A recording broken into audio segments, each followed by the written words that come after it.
Percayalah dan jangan ragu lagi.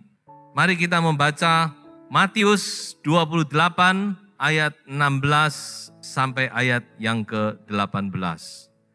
Dan ke-11 murid itu berangkat ke Galilea, ke bukit yang telah ditunjukkan Yesus kepada mereka. Ketika melihat Dia, mereka menyembahnya. Tetapi beberapa orang ragu-ragu. Perhatikan saudara, tetapi beberapa orang ragu-ragu. Yesus mendekati mereka dan berkata, "Kepadaku telah diberikan segala kuasa di sorga dan di bumi." Di sini kita melihat ada sesuatu yang sepertinya aneh. Mengapa saya katakan aneh? Mereka melihat Yesus yang sudah dibangkitkan.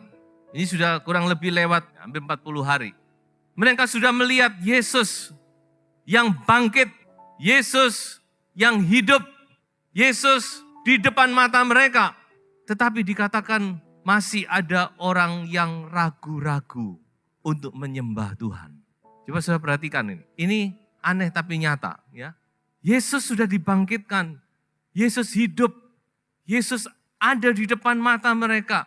Tapi dikatakan mereka menyembah itu ragu-ragu. Di dalam bahasa Inggris dikatakan tidak total. Some not sure about worship. Ketika mereka mau menyembah Tuhan, dikatakan mereka tidak memberikan diri mereka secara total. Katanya percaya, tapi masih percaya yang lain. Saya khawatir ini menjadi problem daripada banyak anak Tuhan di akhir zaman. Mungkin khususnya juga ada beberapa, bahkan mungkin banyak yang masih seperti murid-murid ini. Tidak total percaya Tuhan, tapi juga percaya kuasa-kuasa yang lain. Mencari Tuhan, tapi juga masih mencari dukun, mencari orang pinter. Mencari Tuhan, tapi juga masih percaya kepada Hong Shui, ramalan-ramalan, dan sebagainya, dan sebagainya. Padahal Tuhan sudah bangkit, sudah di depan mata mereka. Saudara, ada yang masih percaya Hong Shui? Coba saudara, lihat ayat ini. Hong Shui itu bahasa Mandarin. Artinya feng shui. Feng itu angin, shui itu air. Coba saudara baca. Lukas 8 ayat 25. Dikatakan apa? Angin dan air pun itu taat kepada Yesus. Ya, dalam bahasa Mandarin dikatakan, dia memerintahkan Hong Shui dan Feng He Shui ye ting chong ta. Artinya Hong Shui pun tunduk kepada Yesus. Ya, saudara. Masih mau pilih Hong Shui atau pilih Yesus? Sudah enak-enak bangun rumah, lalu dikatakan Hong Shui-nya tidak bagus, dibongkar sana, bongkar sini ya saudara ya. Masih lihat hari, masih percaya kepada orang pinter, masih pegang ini, pegang itu. Ini yang dinamakan percaya tapi tidak total. Masih ragu-ragu. Saudara tahu? Ketika saudara percaya kepada hal-hal demikian, itu sama seperti saudara sedang menyembah mereka. Percaya dan penyembahan itu punya kaitan yang erat. Ketika kita percaya kepada sesuatu itu, walaupun kita tidak menyembah, tapi hati itu tunduk. Sudah melihat Yesus yang bangkit, sudah merasakan kasih karunia Allah, sudah merasakan kemurahan Allah, tapi masih ragu-ragu. Yesus ini siapa? Yesus yang bangkit itu berkata, segala kuasa ada di tanganku. Segala kuasa baik di bumi, baik di sorga, sudah diberikan kepadaku. Ada di tanganku. Saudara tidak usah cari yang lain, saudara. Total, sembah Dia. Jangan ragu-ragu, amin.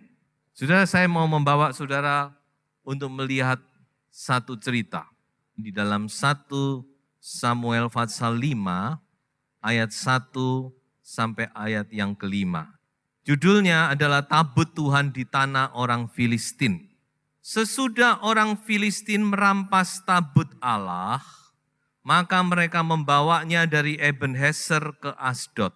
Orang Filistin mengambil tabut Allah itu, dibawanya masuk ke kuil Dagon, dan diletakkannya di sisi Dagon. Ketika orang-orang Asdod bangun pagi-pagi pada keesokan harinya, tampaklah Dagon terjatuh dengan mukanya ke tanah di hadapan tabut Tuhan. Lalu mereka mengambil Dagon dan mengembalikannya ke tempatnya.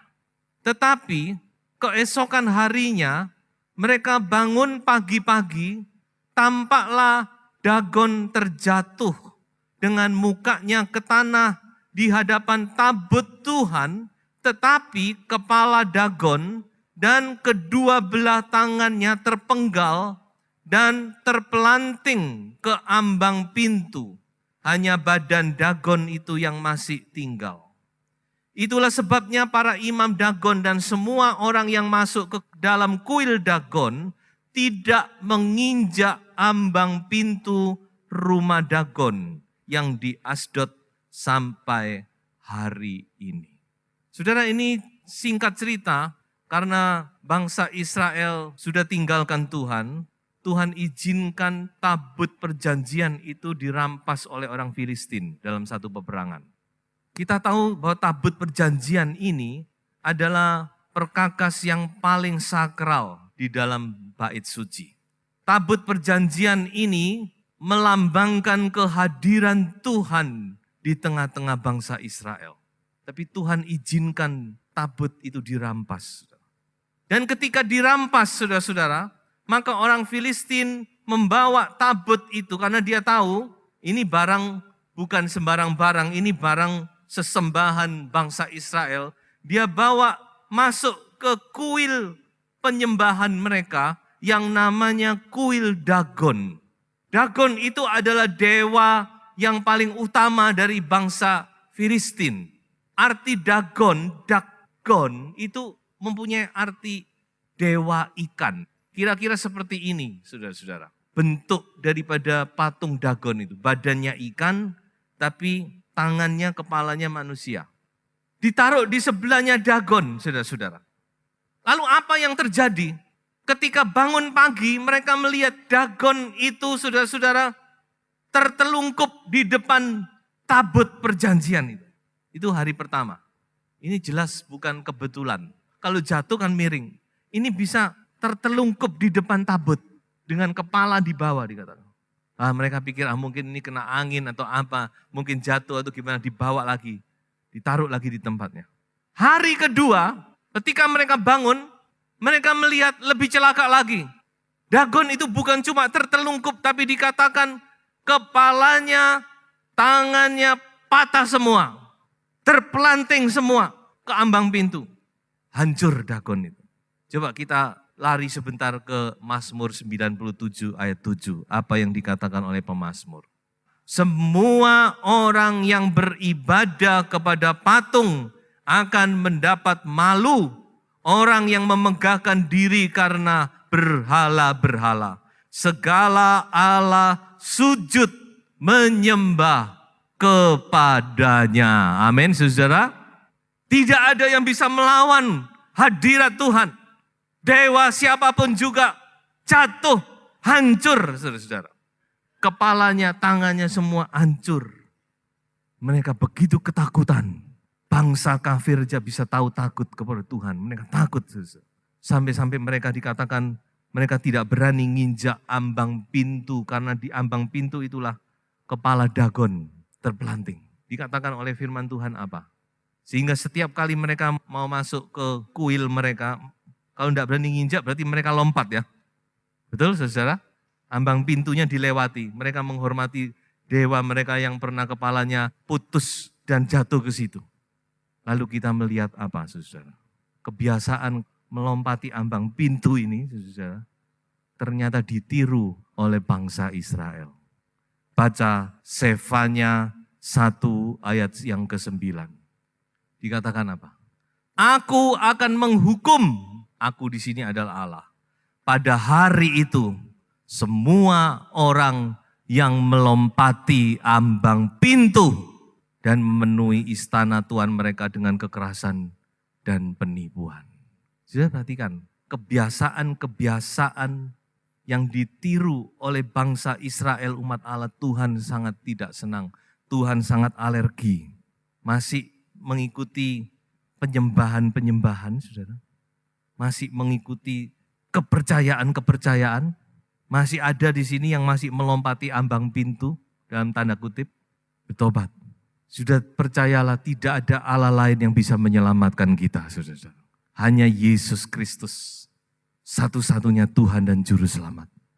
Dan kalau saudara membaca terus cerita tadi, dikatakan apa saudara? Tuhan menghukum orang-orang Filistin itu dengan dua hal. Tumor dan tikus. Memang di sini tulis bara bahasa Indonesia.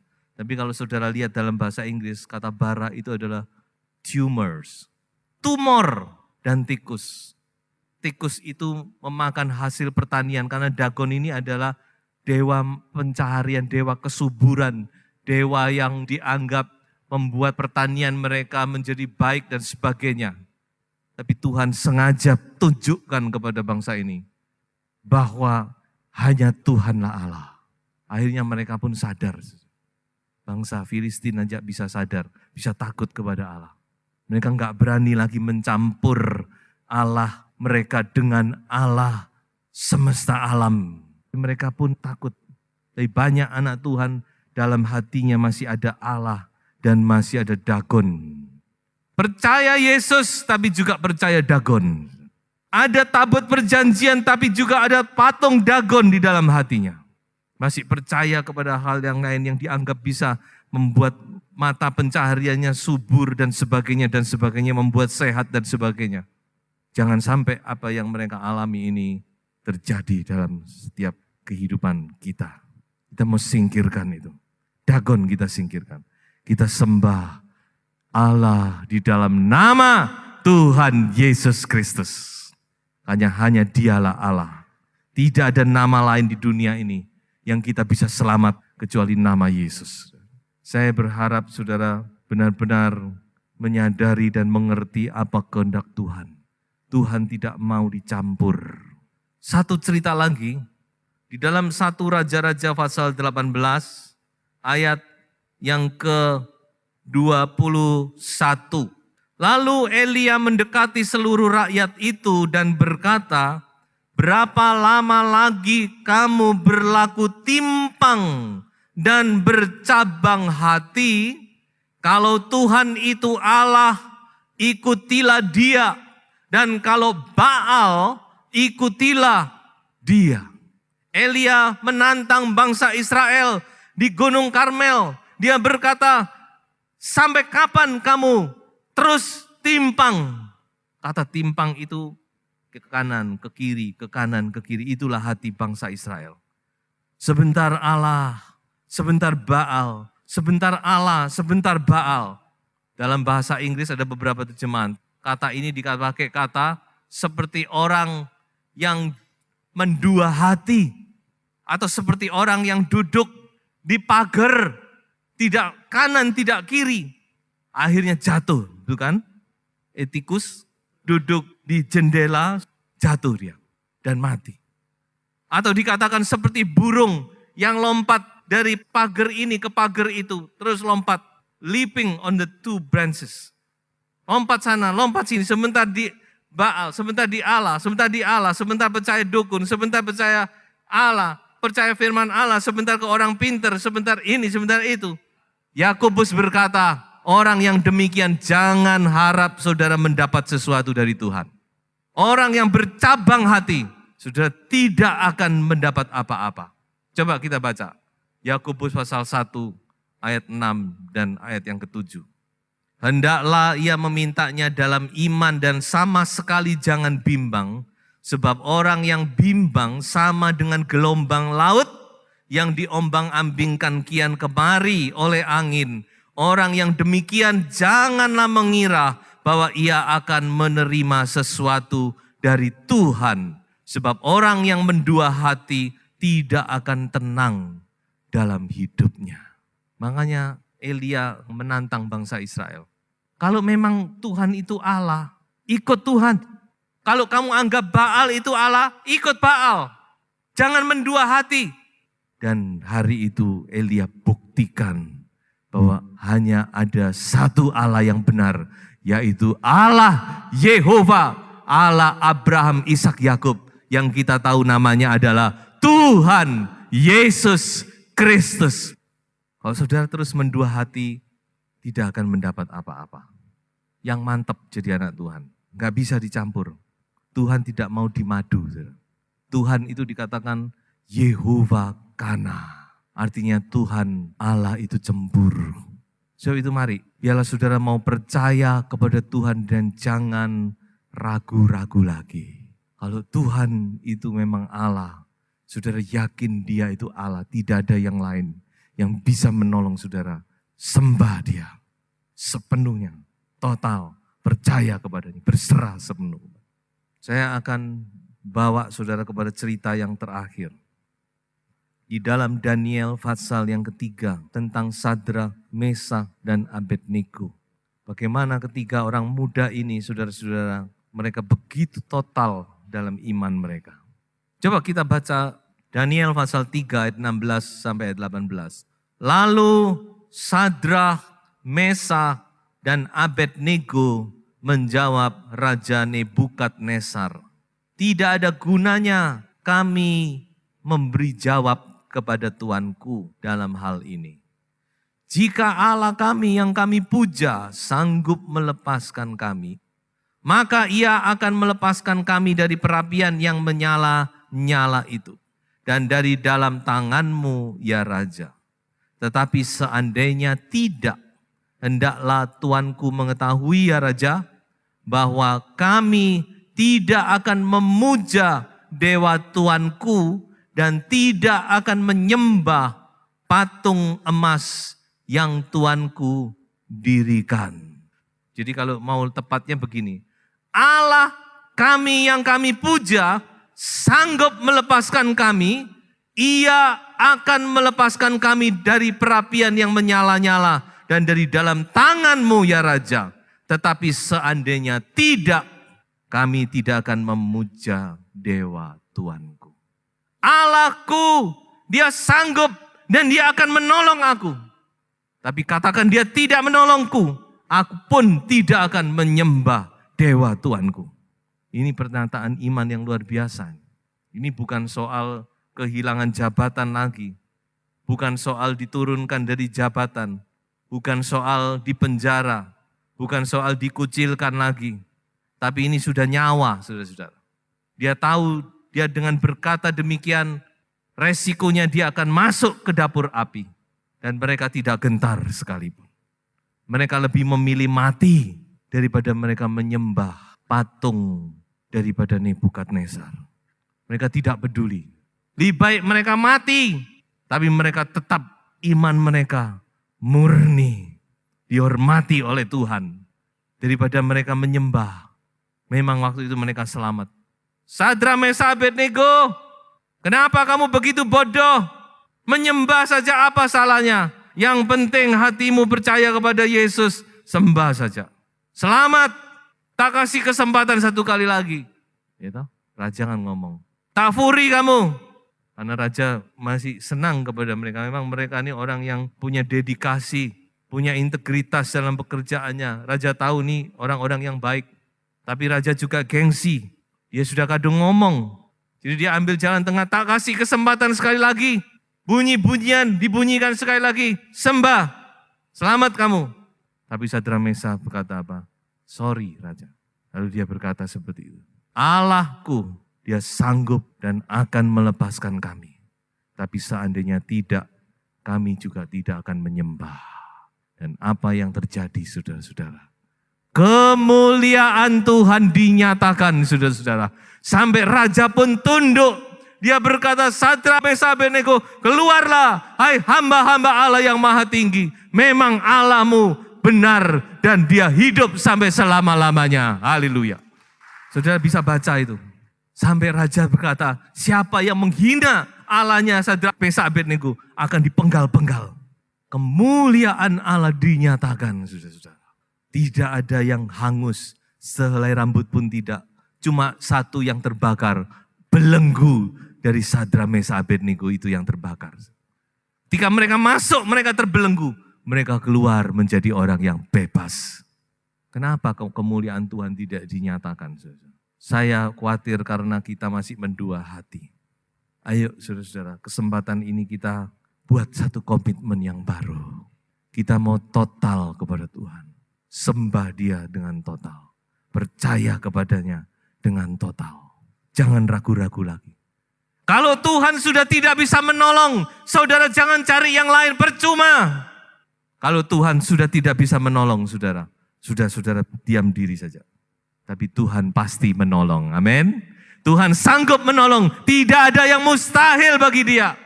Kalau saudara percaya penuh kepadanya, Tuhan juga akan nyatakan kemuliaannya. Kepada orang yang total, Tuhan juga akan total. Biarlah dalam kesempatan kebangkitan ini saudara, iman saudara kembali dimurnikan. Kita harus total. Total percaya kepadanya, tidak ragu-ragu lagi. Tidak ada nama lain yang bisa menyelamatkan. Tidak ada nama lain yang bisa menyembuhkan. Tidak ada nama lain kecuali nama Tuhan Yesus Kristus. Di dalam Dia segalanya. Nah, Dia sudah nyata dari kebangkitannya. Dia menyatakan diri bahwa Dia adalah anak Allah yang berkuasa. Sebagai ayat terakhir, Mazmur 26 ayat 1 dan ayat yang kedua. Dari Daud, berilah keadilan kepadaku, ya Tuhan, sebab aku telah hidup dalam ketulusan. Perhatikan perkataan ini adalah fokus dari ayat ini. Kepada Tuhan, aku percaya dengan tidak ragu-ragu.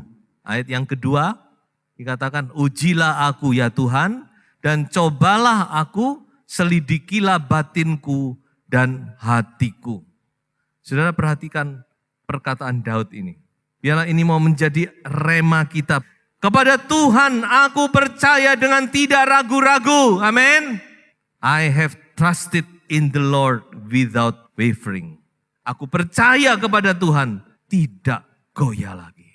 Sekarang dunia ini sedang bergolak dengan tidak karu-karuan, saudara.